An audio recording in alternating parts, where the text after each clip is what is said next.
लाडक्या बहिणींचा लाभ रखडला। खरं तर लाडकी बहीण योजनेवर आता सरकारने देखील दखल घेणं बंद केलंय का काय?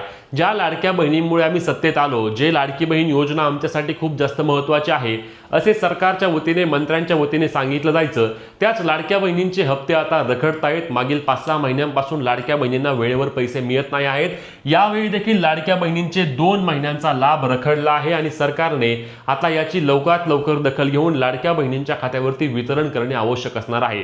24 एप्रिलची तारीख झाली तरी देखील लाडकी बहीण योजनेबाबतचा GR आला नाही आणि त्यामुळे लाडक्या बहिणी नक्कीच नाराज होत आहेत। सरकारने याची दखल घेऊन लाडक्या बहिणींना त्या ठिकाणी वितरण करावे आणि आता 2 महिन्यांचे एकत्रित 3000 रुपये द्यावेत आणि मे महिन्यापासून ज्या महिन्याचा हप्ता त्याच महिन्यामध्ये वितरित करावे अशी देखील मागणी होत आहे। तुम्हाला काय वाटतं, लाडक्या बहिणींना आता जो लाभ मिळणार आहे तो 2 महिन्यांचे एकत्रित 3000 रुपये मिळावेत का? नक्की कमेंट करून सांगा। आणि या योजनेवर सरकार आता लक्ष देत नाही आहे का असं देखील तुम्हाला वाटतं का?